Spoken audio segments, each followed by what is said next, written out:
মানে ও কিন্তু ডিফারেন্ট, মানে ও খুব স্ট্রং।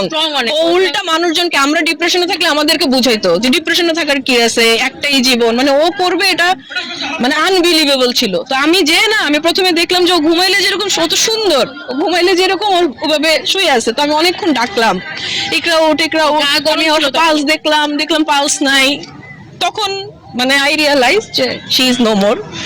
যাই হোক, তো এটা পরে আমি অ্যাসিস্ট্যান্টকে যখন জিজ্ঞেস করলাম, অ্যাসিস্ট্যান্ট, আমি মাঝখানে কিছু জানি না কি হয়েছে, অ্যাসিস্ট্যান্ট বললো যে ওকে আমি জিজ্ঞেস করছি যে তোমাকে কে জানাইছে, বলে আমি ঢুকতে ঢুকতে অলরেডি ঝুলে গেছে। আমি তোমাকে কে জানাইছে, তুমি তো এমনি জানো নাই, নিশ্চয়ই ওকে কেউ জানাইছে, নাহলে ও পাশের রুম থেকে কিভাবে জানবে যে ঝুলে গেছে।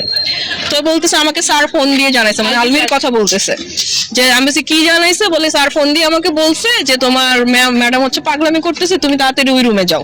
তো আমরা যে হচ্ছে কি ওই রুমে, দরজা লক ছিল, ডাম্বেল না কি দিয়ে দরজা ভেঙে, ততক্ষণে নাকি ফ্যানা টানা বের হয়ে গেছে। ওরা নিয়ে প্রথমে সাথে সাথে নিয়ে নাকি ওই মিরপুরে ইসলামী হসপিটালে নিয়ে গেল। এমন না যে সে কিছু জানে না, সে যে একটু আগে স্ট্যাটাস দিল যে আমি জানি না কি হয়েছে।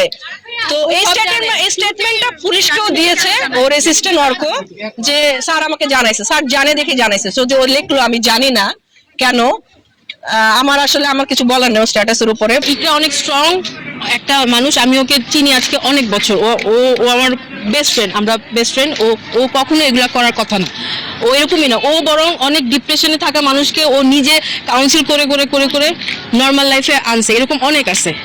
সুইসাইড ও কোনোদিন করার কথা না।